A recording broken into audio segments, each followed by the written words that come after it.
Somewhere along the way, we decided this meant something.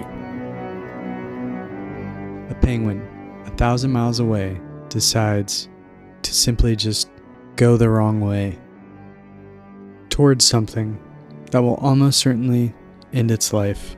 On its own, this isn't remarkable. Animals wander off all the time. Nature misfires constantly.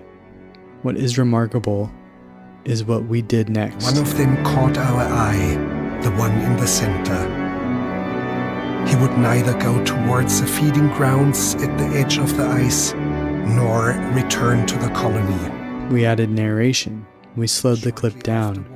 We called it brave, poetic, profound. We didn't just observe an animal behavior. We projected a story. It really wasn't about the penguin. It's about us. Even if he caught him and brought him back to the colony, he would immediately head right back for the mountains. But why? Werner Herzog asks, but why? And then he leaves the question unanswered. Not because he doesn't care, but because answering it would make the world a little bit smaller. The silence is the point. And maybe it's counterintuitive to even be making a video about that. But fuck it, we ball. I'm not gonna do looking at you.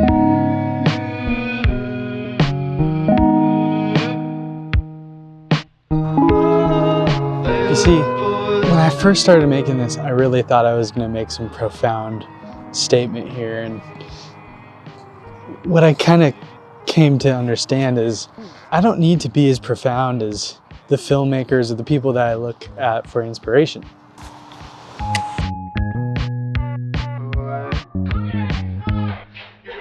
Essentially what I wanted to say is, I think while doing this, I came to a realization. And that realization is, what does it mean to me? And I don't think it matters if the penguin as a metaphor or the penguin as the penguin doing what it did as something profound and a higher calling or whatever you may call it. I think it is just what it is. But I think what I'm discovering about myself is, what do I find meaning in? And I think a lot of us don't know what that is.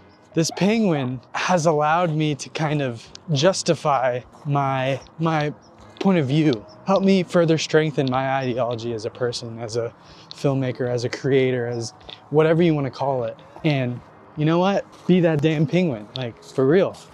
That kind of gets me going. Even though there's not some deeper meaning in it, I think collectively us reacting to it was more profound than the thing that actually happened, which is actually kind of unfortunate and sad. So you're probably wondering, what's the point of this little breakaway here from the narration, from the original idea, which was the story is about us.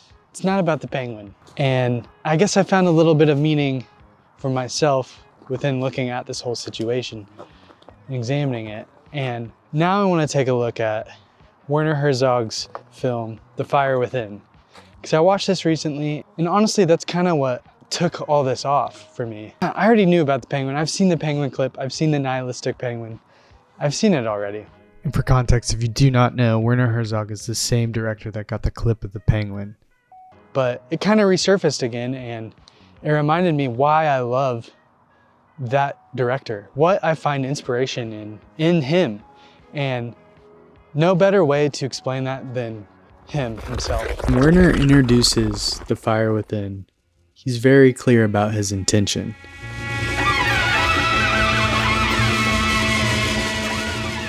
What I'm trying to do here is to celebrate the wonder of their imagery.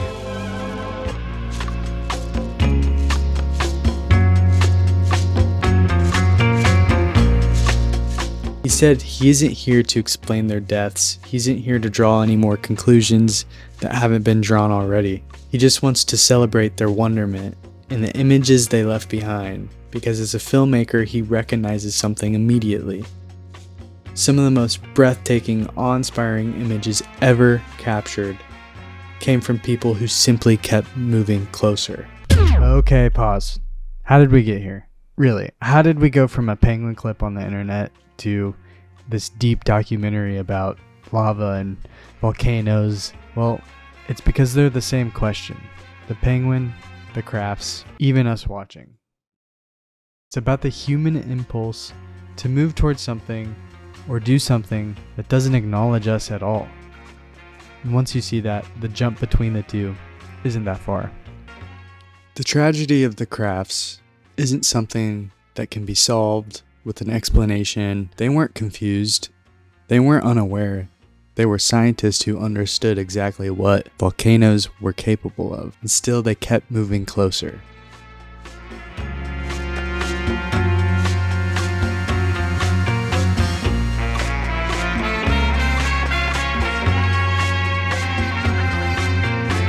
Not because they ignored the danger, but because wonder outweighed it.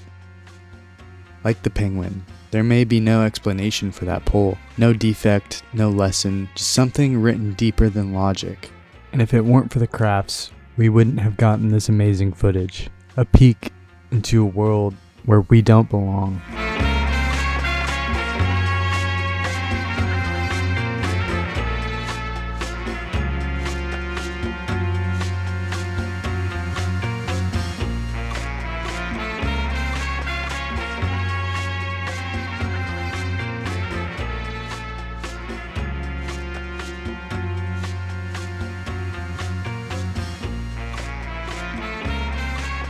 Part of us wants to see, to understand, to experience the full thing, even when it carries risk. That instinct isn't separate from who we are. It is who we are. The volcano is doomed to erupt. It doesn't choose to. It just follows nature. Maybe our wonderment works the same way, even when it leaves devastation behind. Herzog doesn't explain this to its full extent. He kinda just lets it exist through their imagery. Because some things aren't meant to be justified, only witnessed.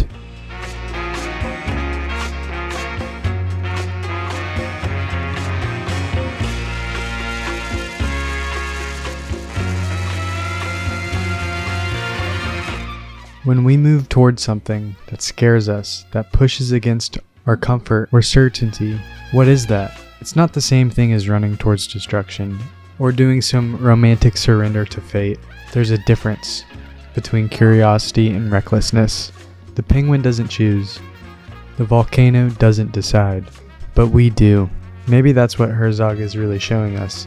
It's the tension, the space between knowing the risk and still wanting to understand.